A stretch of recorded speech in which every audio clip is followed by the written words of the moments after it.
आयोग क्या फैसला करेगा, ये अपने आप में अहम है। क्या अपडेट है आपके पास रमन?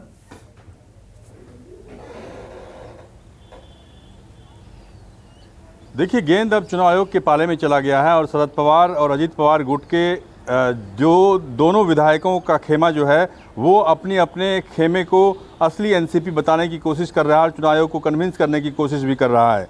निर्वाचन आयोग के सूत्रों ने बताया है कि शरद पवार खेमे ने आयोग के समक्ष एक याचिका दायर कर अनुरोध किया है कि गुटीय लड़ाई के संबंध में कोई भी निर्देश पारित करने से पहले उनकी बात को सुना जाए, क्योंकि अगर कोई भी फैसला चुनाव आयोग करता है उससे पहले उनकी बात को सुना जाए, उसके बाद ही कोई फैसला लिया जाए। साथ ही निर्वाचन आयोग आगे आने वाले दिनों में याचिकाओं पर कार्रवाई कर सकता है। दोनों पक्षों से उनके समक्ष जो उनके पास दस्तावेज है, संबंधित दस्तावेज है, उनके आदान प्रदान करने के लिए कह सकता है, क्योंकि अभी एक चिट्ठी गई है, दोनों गुट की तरफ से चिट्ठी गई है चुनाव आयोग, और चुनाव आयोग में को दी हुई चिट्ठी में ये दावा किया गया है कि असली एनसीपी उन्हीं की है, अजीत पवार की एनसीपी है, और जो सिंबल है वो सिंबल उन्हीं को मिलना चाहिए। लेकिन शरद पवार गुट ने साफ तौर पर यह कहा है कि अजीत पवार से लेकर प्रफुल्ल पटेल को निष्कासित कर दिया गया है, पार्टी से निकाल दिया गया है, और भी कई नाम उन्होंने गिनाए हैं जिन्हें पार्टी की सदस्यता से हटा दिया गया है, पार्टी की प्राथमिक सदस्यता से त्यागपत्र देने के लिए कहा गया है। साथ ही चुनाव आयोग को ये कहा गया है कि कोई भी निर्णय लेने से पहले उनसे बात की जाए, उनके वकील से बात की जाए, तभी कोई निर्णय लिया जाए। साफ तौर से इस वक्त की एक और बड़ी खबर अपने दर्शकों को बता दें। अजीत पवार को शरद पवार की बड़ी नसीहत, ये बड़ी खबर इस वक्त की, क्योंकि शरद पवार आज काफी भावुक नजर आ रहे थे और शरद पवार ने अजीत पवार को नसीहत दी है, या एक तरह से कहें कि धमकी भी दी है कि सजा भुगतने के लिए तैयार रहें। बीजेपी का हिंदुत्व लोगों को बांटता है, मैं बीजेपी के साथ कभी काम नहीं करूंगा, ये शरद पवार ने वहां पे दावा किया है। क्योंकि इस तरह के आरोप भी लग रहे थे कि क्या चाचा और भतीजा एक साथ मिलकर ये सियासी चाल चल रहे हैं। लेकिन आज जैसे ही एक तरफ अजीत पवार का भाषण हुआ, उसमें वो चाचा को चैलेंज करते हुए नजर आए, दूसरी तरफ शरद पवार कह रहे हैं कि सजा भुगतने के लिए तैयार रहिए। सीधा रुक करते हैं, मेरे साथ मेरे सहयोगी एमिटी सेंटर से राहुल पांडे बने हुए। राहुल, इमोशनल कार्ड खेला गया, राजनीतिक लड़ाई लड़ी गई, मैसेज दिए गए, लेकिन नंबर 16 शरद पवार ग्रुप, अजीत 29, क्या यही ग्राउंड पे नजर आया आपको?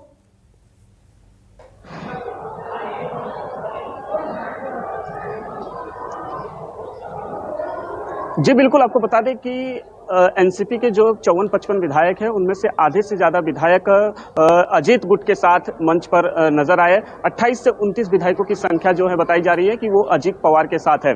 वहीं 16 से 17 विधायक शरद पवार के साथ जो है कार्यक्रम में मौजूद दिखे। हालांकि 6 से 7 विधायक में नवाब मलिक है जो फिलहाल जेल में है, लेकिन 6 विधायक ऐसे हैं जो फिलहाल तटस्थ है, वो दोनों के कार्यक्रम में नहीं पहुंचे हैं। वजह अलग अलग बताई जा रही है। अजीत गुट की ओर से भी कहा गया कि कुछ हमारे विधायक जो हैं ट्रैफिक में फंसे हैं, वो इसके लिए नहीं आ पाए। वहीं यही बातें जो है शरद पवार के गुट की ओर से भी कही गई है। लेकिन फिलहाल ये जो 6 विधायक दोनों के कार्यक्रम में, दोनों के शक्ति प्रदर्शन में नहीं पहुंचे हैं, वो तटस्थ से माने जा रहे हैं।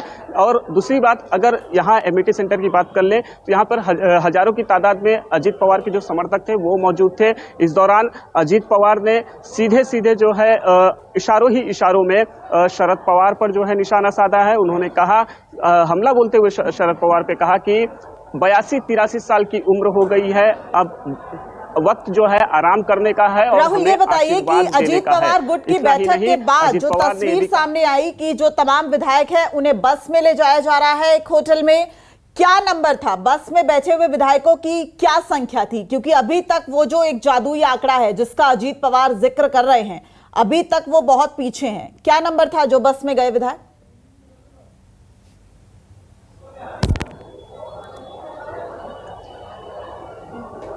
जी बिल्कुल, अजीत पवार जब पार्टी में बगावत हुई तब से ही अजीत पवार ये कह रहे हैं कि उनके पास 35 से 40 विधायकों की संख्या जो है वो है।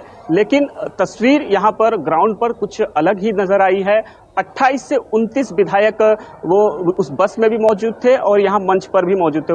उन 28 से 29 में से जो 9 मंत्रियों ने शपथ ली अजीत पवार को लेकर, वो भी यहाँ पर मौजूद है। अगर कार्यक्रम के बाद की बात कर ले तो कार्यक्रम खत्म होने के बाद अजीत पवार ने अपने सभी विधायकों को एमिटी से जो है निकालकर एक बस में बांद्रा के ताजलाइन होटल्स में लेके गए हैं और वहां पर ही बताया जा रहा है कि ये सभी विधायक रुकेंगे, वहां पर मीटिंग होगी, आगे की दिशा रणनीति जो है वो तय की जाएगी।